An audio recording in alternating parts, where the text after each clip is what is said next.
Je veux bien croire que l'événement le plus important de l'existence, depuis l'existence du monde, la révélation de Sinaï, le moment où Dieu s'est dévoilé et nous a donné les 10 commandements et d'ailleurs toute la Torah.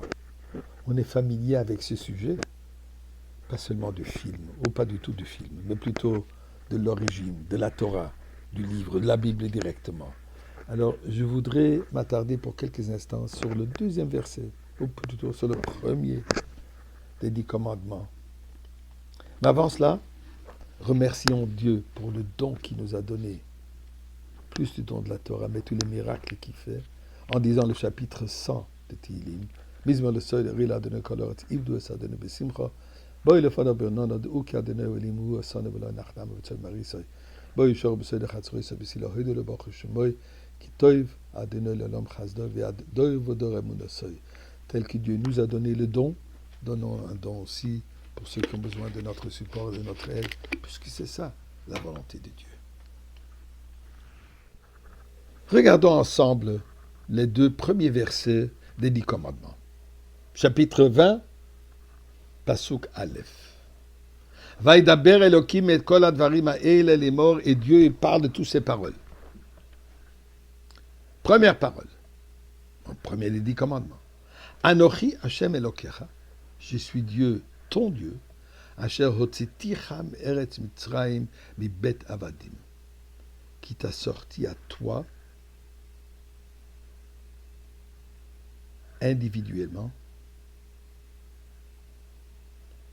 Hotzeticha, je t'ai sorti, pas je vous ai sorti. Donc c'est un message personnel. Il dit quoi?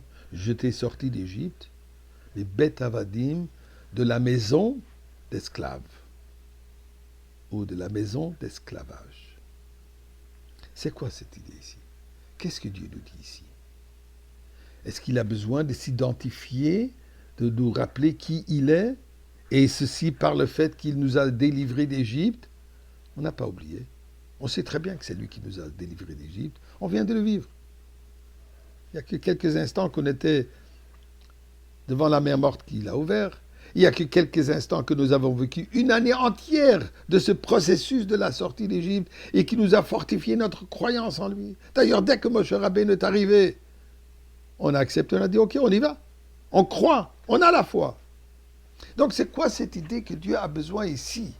À ce moment le plus important, le dévoilement divin de Dieu, qui n'a été qu'une fois.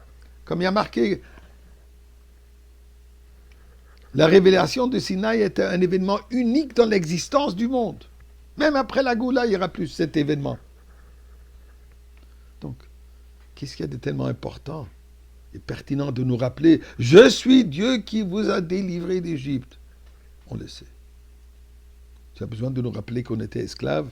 On veut oublier tout cela. Vous savez, les gens qui sortent de prison, ils essaient d'oublier ce passé. Ils ne veulent pas vivre avec toute la vie. Puisque s'ils vivent avec ça toute sa vie, ça va le garder en prison. Eh bien, Dieu nous dit la chose suivante. En Égypte, vous n'étiez pas seulement des employés, vous étiez des esclaves. Esclaves au niveau qu'il n'y avait rien qui vous appartenait. Vous n'avez eu qu'une identité. C'est quoi l'identité? Esclave. Vous n'avez rien qui vous appartenait. Ni votre vie, ni votre famille, ni vos enfants, ni vos biens, vous n'avez rien. Vous étiez part et entière esclave et propriété de Pharaon. Dit Dieu, je vous donne la Torah pour vous délivrer de cette manière de voir les choses, de cet état d'esprit. Sortez de cet esclavage et devenez avec moi, Dieu, partenaire dans la raison d'être du monde. Et c'est quoi la raison d'être du monde? Pour perfectionner, pour dévoiler la divinité dans ce monde. Ceci viendra à sa fin, à sa perfection, au moment de la Géoula. Dit Dieu, comment est-ce qu'on peut arriver à cela? Si nous comprenons que notre engagement vers Dieu n'est pas seulement une liste de mitzvot que nous devons faire, mais que ceci est tout notre être. Ceci est toute notre raison d'être. Notre raison d'être est quoi? De s'associer avec Dieu dans la mission de faire de ce monde le monde parfait. Donc ce concept d'esclavage en Égypte, négatif, doit se transformer en une soumission totale à Dieu et par cela accomplir la mission la mission de notre existence. Ceci est la Géoula. Ceci est la délivrance de l'exil. Et s'il te plaît Dieu, maintenant,